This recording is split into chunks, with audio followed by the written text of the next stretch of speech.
Salut les losers, bienvenue chez moi, bienvenue dans la mangatech de Zundo. Retenez bien une chose, ici vous n'êtes que tolérés.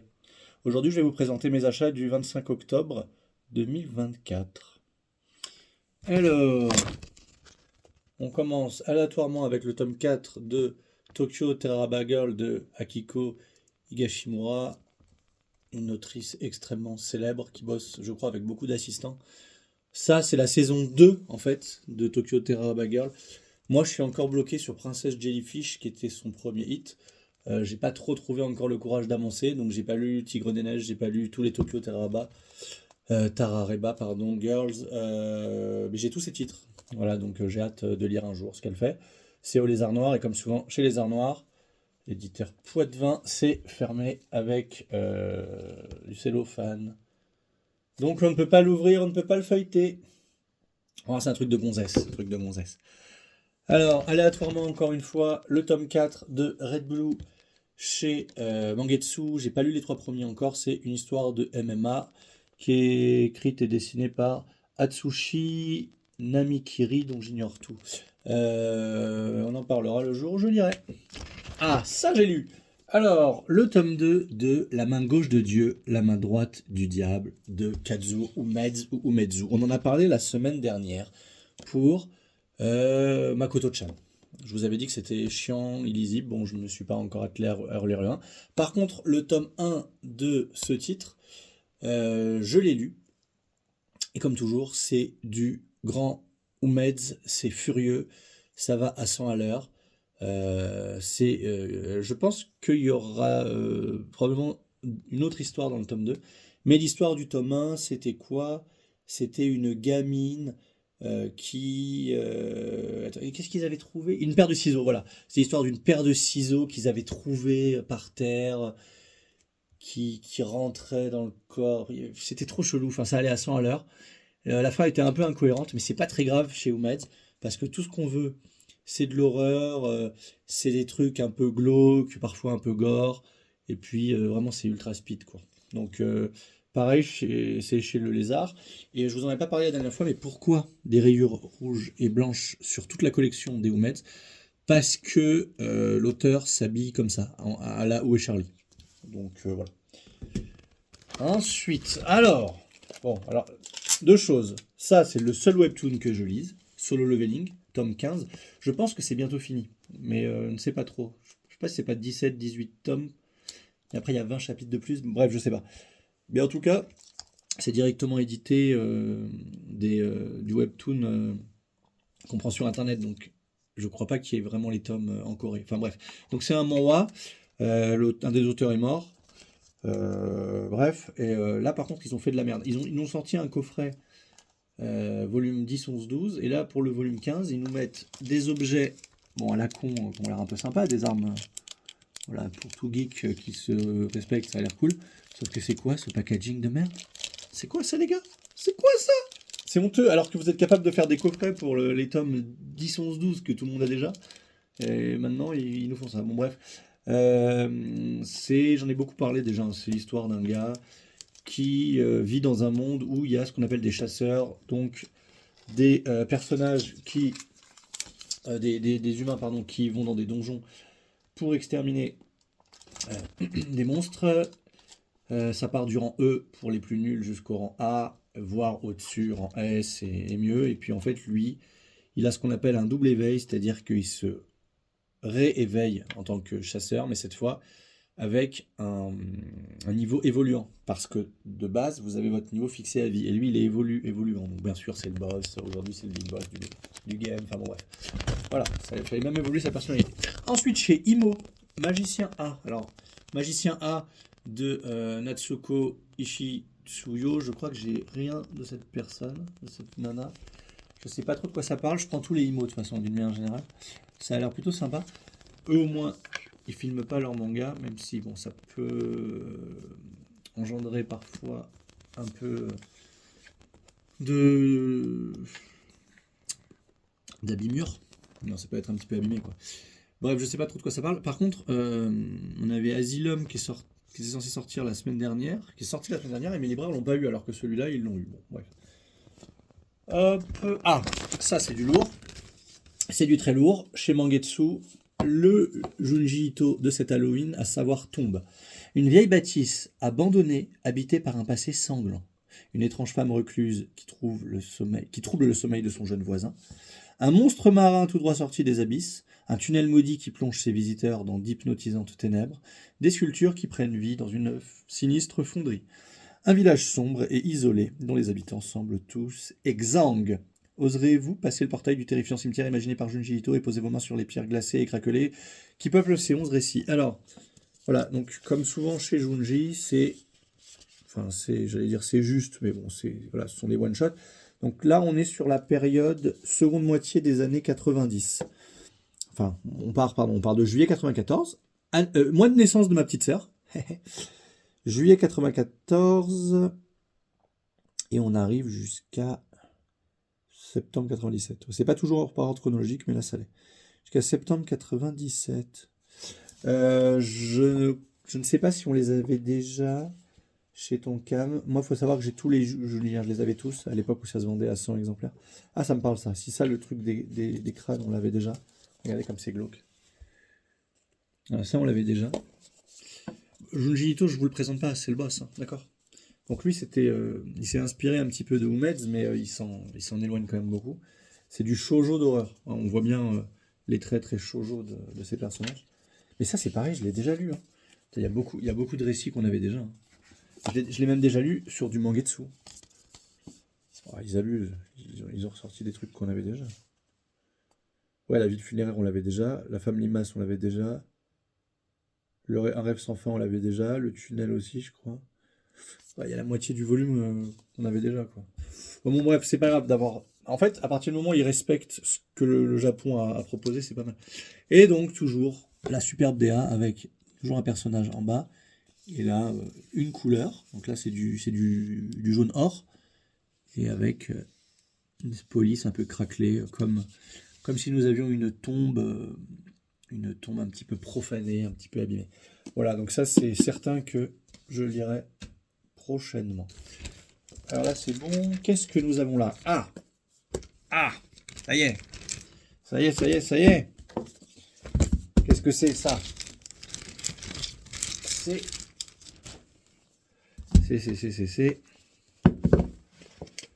Hop, ce que j'ai commandé.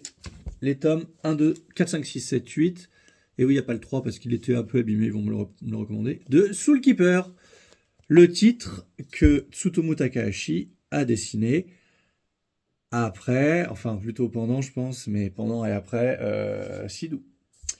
Alors, de quoi ça parle, Soul Keeper? Soul Keeper, c'est que 8 tomes d'ailleurs. Donc là, vous voyez, je vais pouvoir me les faire. Enfin, le 3, je l'aurai bientôt. Bon, comme d'hab, c'est du Takahashi. On est habitué à son trait, qu'on adore, ici, chez les Undo. Alors, Rion est le fantôme d'une jeune fille indépendante et rebelle. D'ailleurs, mieux vaut être belle et rebelle que moche et remoche. Bien qu'elle soit censée suivre des cours pour bonifier son âme en vue de sa prochaine réincarnation, elle préfère passer ses journées à jouer à Réversi. Afin de la ramener dans le droit chemin, le précepteur en chef de l'au-delà lui ordonne de descendre sur Terre et de devenir l'esprit protecteur d'une personne de son choix. Sans le savoir, Rion jette son dévolu sur le Premier ministre du Japon, un homme gravement malade à qui il reste à peine plus de 500 jours à vivre. 500 jours, on est sur à peu près 1 an et demi. Et bah d'accord, bon, déjà le titre Soul Keeper, effectivement, on pouvait s'attendre à quelque chose d'un peu fantastique, d'un peu ésotérique. Et là, c'est donc le cas, c'est une histoire de fantôme. Bon. Ce sera lu, ça, à mon avis, du 1er au 8 novembre. Je vous ai présenté tous les achats, mais, je dois vous parler de Sidou. J'en suis maintenant au tome 19.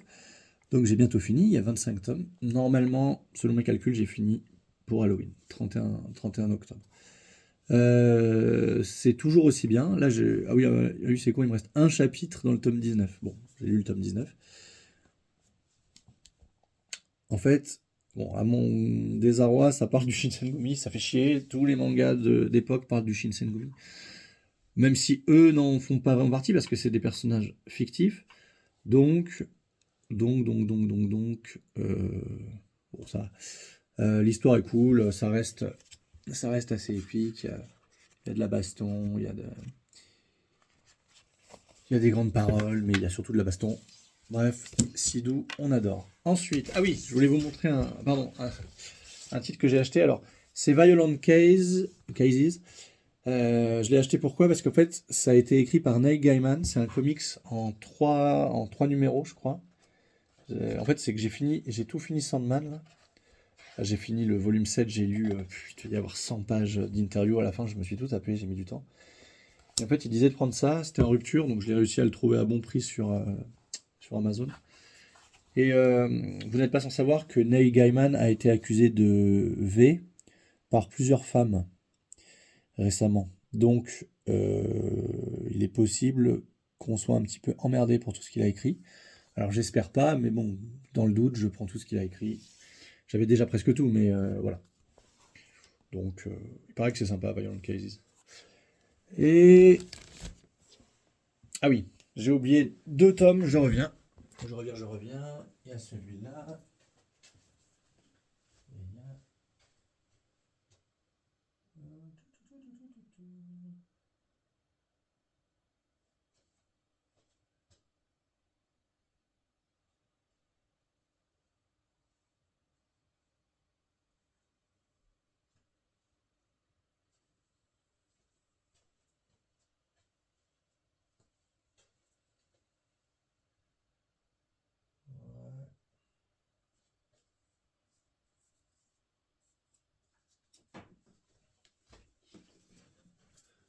Ouais, j'aurais pu mettre pause, je suis vraiment un bâtard.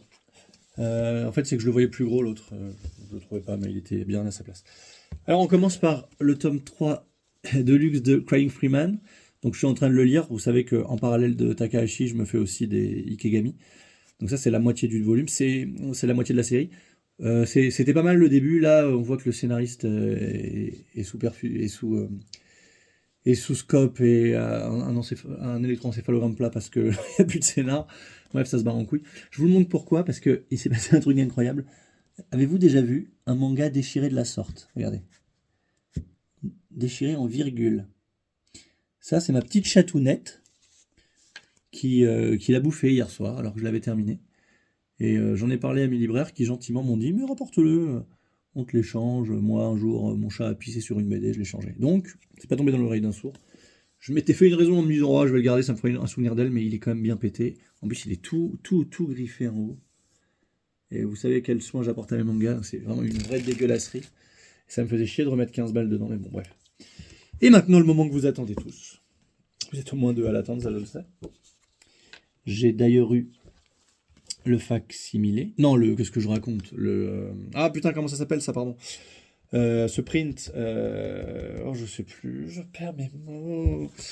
Ça me reviendra sûrement. Vous avez vu, c'est sympa. PTSD Radio. Alors, PTSD Radio. Comment vous en parlez? Bon, je vais spoiler, hein, si vous voulez pas savoir de quoi ça parle. Raccrochez, éteignez. Mais en même temps, je sais pas s'il y a grand chose à spoiler. Alors déjà, moi j'avais repéré un truc, parce que j'aime bien faire ça. Il y a 31 chapitres, d'accord? Il y a 31 chapitres, et en fait, ils sont numérotés jusqu'à 18 sur cette page, et jusqu'à 13 ici, d'accord? Et c'est tout bizarre. Et à chaque chapitre correspond une fréquence radio. Alors, j'ai pas trop poussé les investigations, mais si quelqu'un a une idée... Moi, au départ, je me suis dit que ça pouvait être une histoire de chronologie, mais en fait, non, parce que j'ai pris la fréquence la plus basse et elle se passe pas du tout... Elle est contemporaine de notre époque, alors que d'autres se passent à l'époque Edo, en tout cas une époque un peu samouraï, quoi, où il n'avait pas de technologie avancée actuelle. Alors je ne sais pas. Mais en tout cas... Alors le manga est bizarre. Au départ, on a des tout petits chapitres qui font 3... Parce que, en fait, on a l'impression qu'ils sont un peu plus longs que 3 pages, sauf que il y a toujours des doubles pages comme ça, avec écrit, là, par exemple, dans la lueur crépusculaire du matin. Donc, vous voyez, entre ça et puis parfois la page d'introduction de chapitre, bah, vous avez finalement des chapitres très, très, très courts. Alors, non seulement des chapitres courts, mais totalement indépendants en apparence les uns des autres. Donc déjà, je me suis demandé s'il avait été prépublié. Manifestement, oui, il a été prépublié. Du coup, j'ai du mal à comprendre comment il a pu être prépublié chapitre par chapitre, en tout cas pour les 10 premiers. Je dirais les 7 premiers. Enfin, les 6 premiers. À partir du 7e, on a un chapitre de 20 pages. Donc au départ, je ne sais pas trop comment ils l'ont vendu au magazine de prépublication parce que ça n'a aucun sens. Allez, on va prendre le premier chapitre ensemble si vous voulez. Donc, on a la gamine qui dit « Dis mamie, on est vraiment obligé de les couper ?» Et elle répond « Ça va aller, sois courageuse, et oui, il faudra attendre que ça repousse. Tu n'as pas le choix si on veut qu'il te laisse en paix. Allez, tu seras tranquille jusqu'à l'âge adulte. Je sais, je suis passé par là moi aussi. C'est pas bien méchant, tu verras. » Et c'est juste ça le chapitre, d'accord? Il fait 2 pages. Ah non, voilà, il y a la page d'introduction, on voit des cheveux. Il y a les 2 pages. Et après, il y a dans la lueur crépusculaire du matin. Et c'est juste ça le premier titre. À quel moment un éditeur peut proposer ça? Bon, il devait savoir la suite, mais même les lecteurs ont dû s'insurger. Enfin, je sais pas, c'est bizarre. Ça correspond à rien. En volume relié, oui, mais en prépublication, c'est bizarre. Et c'est toujours comme ça. Enfin, voilà, il y a des chapitres qui font 4 pages ou 5 pages.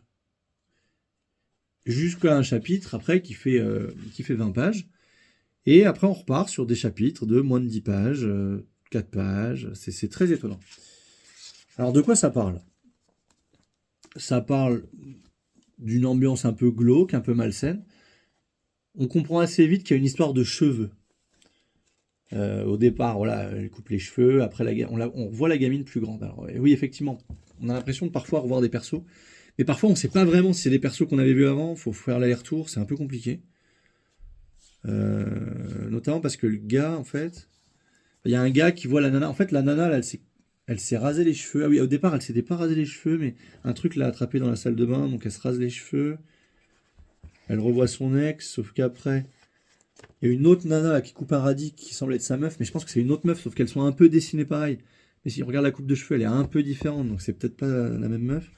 Ouais, d'autant plus que l'autre, elle a plus de cheveux, donc c'est pas une perruque, ouais, donc c'est une autre meuf. Mais ça pourrait être en fait du passé aussi. Sauf que je crois que c'est une autre meuf. Et après, il y a des trucs bizarres où il y a un gamin qui est paralysé par des ombres.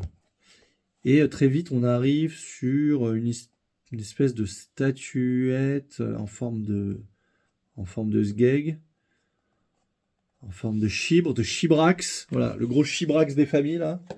Voilà. Et là, il y a écrit « Mort pour la patrie ». On ne sait pas trop ce que c'est. En fait, c'est une sorte de dieu des cheveux. Je ne sais pas vous en parler autrement. Le manga... je comprends pas le sens de ce manga, mais il y a des trucs un peu chelous. Là, on voit par exemple que le mec, il tape sur la statue pour la fumer. Et là, bim! En mode Negan à la batte de baseball dans le tome 100 de Walking Dead, pour ceux qui ont lu le comics, et pas juste vu la série de merde sur je sais même plus, c'était IMC. Bref, et là, regardez, bam! Ça explose. Ça, c'est bien Gorax. Voilà.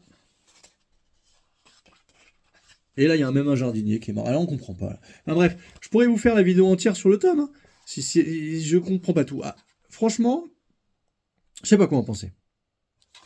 Truc chelou là aussi. En fait, on a l'impression que le gars, il a une coupe mulet.